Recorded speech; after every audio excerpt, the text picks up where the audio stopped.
Just imagine this.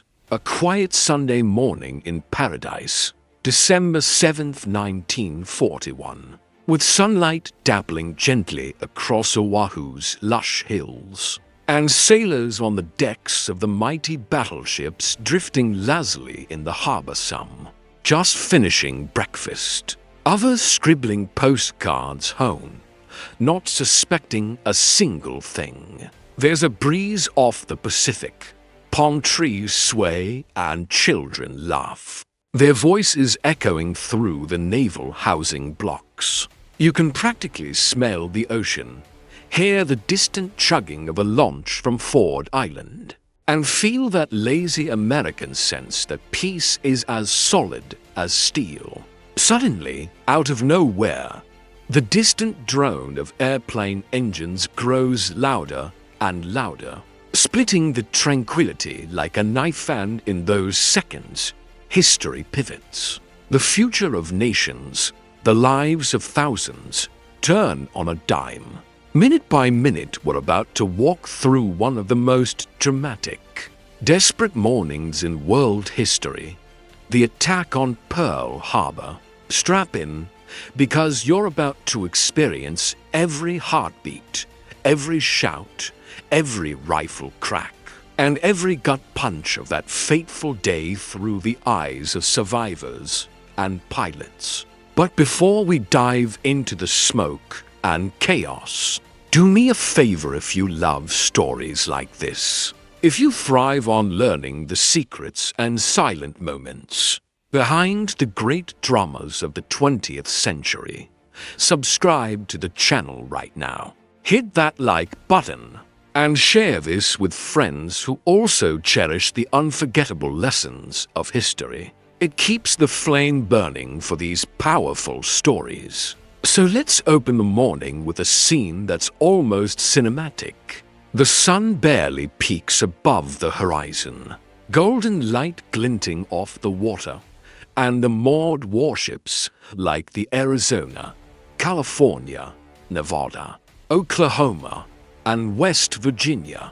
Over at Hickam Field, pilots are just lacing up their boots for Sunday training missions. Some are half awake, tossing their uniforms over their shoulders, grousing about the early start.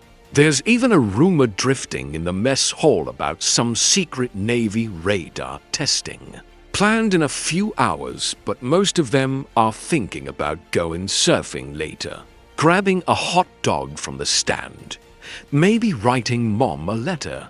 Minutes past 6 a.m., a team of U.S. Army privates, George Elliott and Joseph Lockard, are half-heartedly manning the Opana radar station on the north tip of the island. Their eyes blink as the scope suddenly fills with dozens of blips like angry hornets, all heading straight toward Pearl. They radio the information in, but their supervisor chalks it up as a scheduled flight of B-17 bombers from California. Meanwhile, in the sky, Japanese Squadron 6 aircraft carriers were spearheaded by expert pilots, race towards the island with a singular mission. Every pilot knows his assignment by heart, rehearsed until it haunts their dreams, memorized from maps, operational orders, photographs, and even miniature models of Pearl Harbor marked with red pins for impact points. Back on the ground, life is utterly normal. At Naval Station Pearl, Chief Petty Officer John Finn, whom you'll hear much more about, starts his morning per usual, checking equipment and hearing the latest maintenance complaints. Finn always said that life in Oahu made him feel like he was in a Hollywood dream sky so blue. Breezes so perfect, it didn't seem real. His wife is making eggs in the little bungalow on base, radio tuned low to a Hawaiian hula station. Not far away, on the deck of the USS Arizona, sailors are grumbling about weekend duty, swapping jokes about Liberty Leave, some reading copies of Time magazine, others shining their shoes. Below deck, turret gunners are swapping stories about a late-night poker game they lost. No one looks up. No one is thinking about war.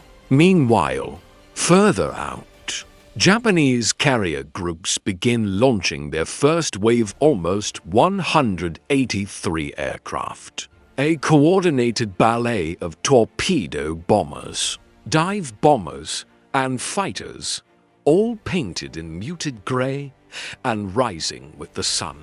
Here's a detail from the pilot logs. Lieutenant Commander Mitsuo Fukuda, the mission leader, signals with a white glove from his cockpit on the lead plane. His voice calm but tight. He's flown more missions than anyone in his squadron, and he reminds his men over the radio in clipped, precise words. Speed is everything. Surprise is everything. The attack is on. Below, watching the sky, Army Air Corps Lieutenant Phil Rasmussen has no clue what's coming toward him. Still scratching out a shopping list for the commissary, the first aircraft pass over the coast near Kahuku, point at precisely 7:49 a.m. It's the infamous moment. Fukuda radios his code phrase Tora, Tora, Tora, meaning tiger, tiger, tiger, signaling complete surprise has been achieved. Some survivors swore later that the sky darkened almost instantly, the shadows of bombers growing like bad omens in those first minutes. Hickam Field and Wheeler Field are hit with precision. Bombs tear through aircraft hangars and fuel tanks ignite, sending ribbons of fire miles high. Sergeant Ben Kuroki, an administrative clerk pulling paperwork in an office near the runway, suddenly feels the ground shudder under his feet. Before he can stand, glass showers across his desk and the crackle of explosions turns into a full-blown cacophony. Over at Pearl Harbor, the first wave strikes with merciless accuracy. Torpedo bombers dart low over the water, some only yards away from the surface, their engines screaming. Sailors spot the silhouettes to let the first torpedoes slam into the hulls of the battleships.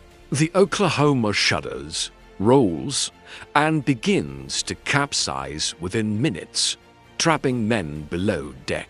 The Arizona flagship of the Pacific Fleet takes a direct hit to the forward magazines. The explosion is so violent. Witnesses say the ship lifts out of the water, splits nearly in two, and the resulting fireball is visible from Honolulu. Pause for a heartbeat. And imagine standing on Ford Island as chaos explodes all around you. Medical orderlies are sprinting with stretchers, calling for morphine and bandages. The roar of bombs overhead nearly drowning out their voices. Sailors leap into the harbor, oil slicked and burning, clinging to debris. Damage control parties rush to contain fires wading through knee-high water, already mixing with fuel. The sweet scent of baking bread from the morning galley is now overtaken by the stench of smoke and smoldering metal. Young ensigns bark orders, radios crackle, but lines are cut almost immediately, leaving each ship to fight it alone. On the Nevada, Captain Scanland orders the engines fired. Intending to beach the ship to avoid sinking, she limps along. Engines screaming, the hull battered by more bombs, painting a desperate picture of heroism. Meanwhile, not everyone is frozen in terror.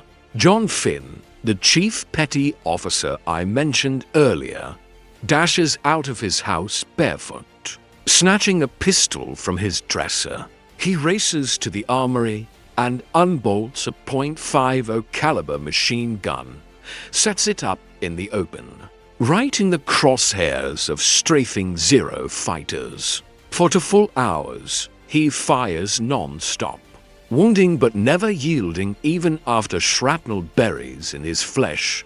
He keeps on firing. Finn later received the Medal of Honor for his actions that morning, but at the time, he was driven by pure instinct and stubborn resolve, the kind that marks a man who refuses to let go. Up in the sky, American pilots scramble. Some climb into P-36s and P-40s, shoes untied, pajamas flapping, and in the confusion take off under enemy fire. Ben Roberts recalls later that his controls almost jammed from the panic. He flipped switches and prayed the engine would catch. Lieutenant Rasmussen, whom we met scribbling his shopping list, grabs his helmet and bolts for his fighter, wheels up almost before he's buckled in. Their odds are nearly impossible, outnumbered, underpowered, ambushed from every angle, but they fight back ferociously, shooting down a handful of attackers in a wild ballet of nerves and luck and raw skill. The sky above Pearl becomes a screaming dogfight. Tracer rounds crossing against thunderclouds of smoke. All this unfolds in less than half an hour. In that short window, nearly every ship in Battleship Row is torn open or ablaze. Sailors like Harold Kuhn leap from the burning decks of the Arizona. He swears the water was boiling hot, so thick with oil you couldn't breathe. On the shore, hospital corpsmen tend wounds with whatever's at hand. Silk scarves torn for tourniquets. Seawater splashed over burns, morphine administered sparingly. Families in base housing hide in bathtubs.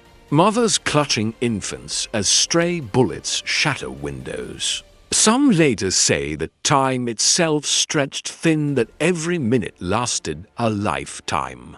One nurse, Dorothy Edna Moore, recounted in her memoirs that she lost all sense of day or night, treating case after case, shrapnel wounds, burns, broken legs.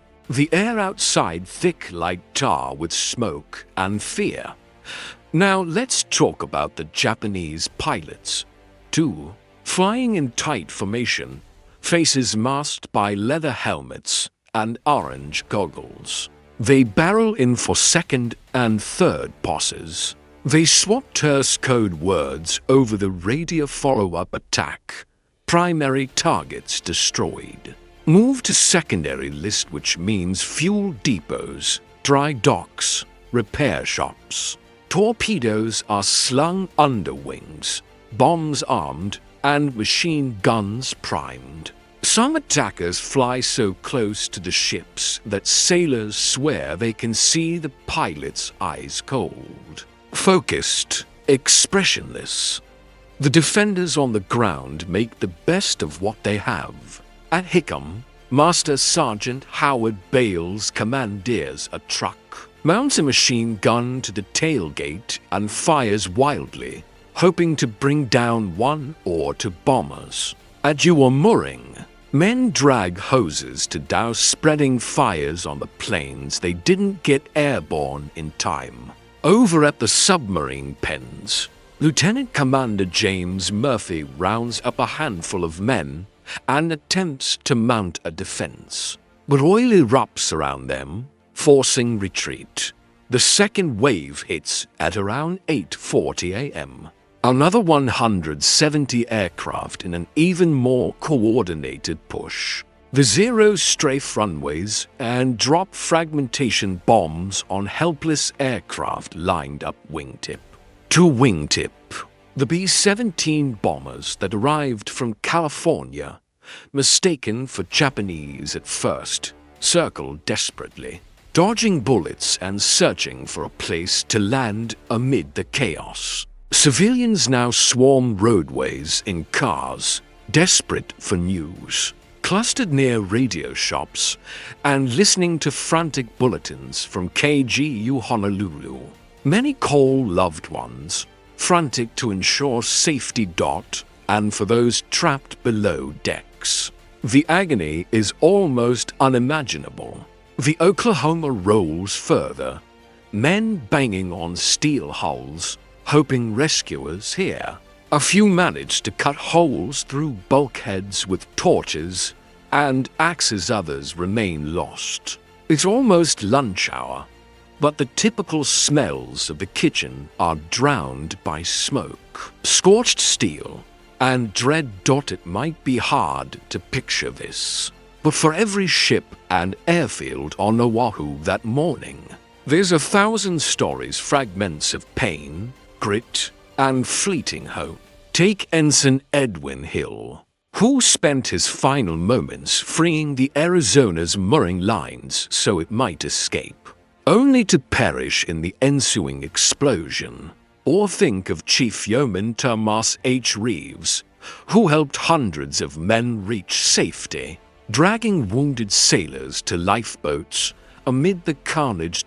As the morning wears on, the fires continue to rage, and the waters grow thick with debris. Rescue teams push into the wreckage, calling names, dragging bodies, finding survivors hidden in unlikely places. The air is thick, warm, not with the gentle breeze of Hawaiian sunrise, but with the press of burning fuel, the acrid scent of destroyed dreams. And all the while, Japanese pilots continue their attack, sometimes strafing ambulances and rescue boats. Here's where the narratives split from the broad strokes of history into the sharp minutes of individual memory. Family men, young boys, experienced officers all work together, improvising with scant resources, risking their lives for friends and strangers alike. Not a single one expected war that morning.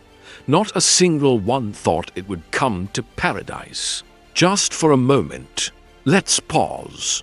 If you've been swept up by this incredible story, don't forget to subscribe to the channel right now. If you haven't hit like yet, now's the time. It means the world when these stories get out to more people. Drop a comment below with your thoughts, or share this video if you have friends who'd appreciate hearing history come alive with every word.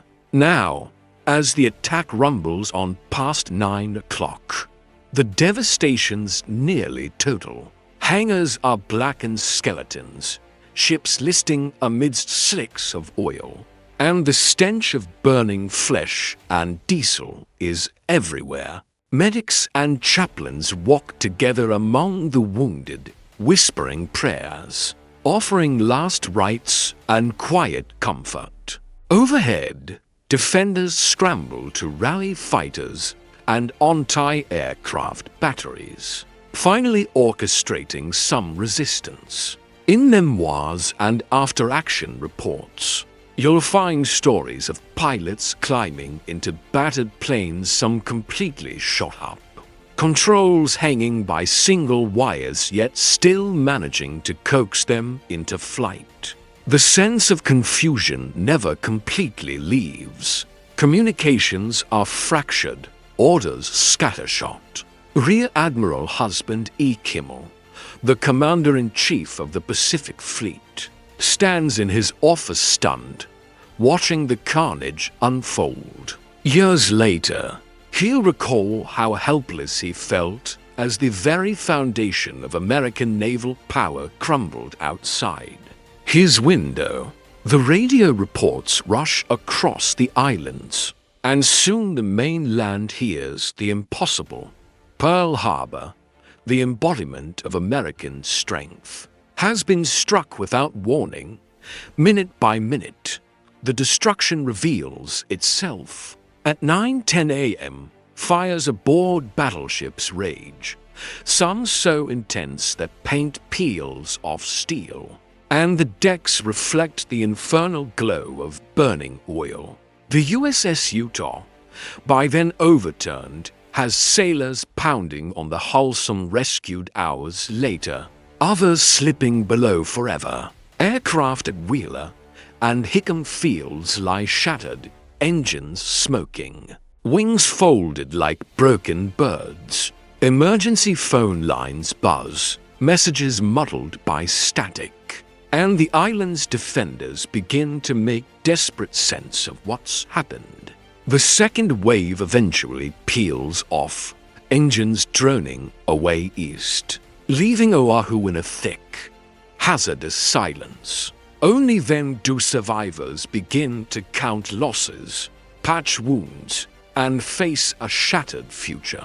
Commander Fukuda, circling above, marks his logbook with brief, clinical notes, success rates, expected damages, enemy response. It's almost chilling how surgical he sounds in his memoirs.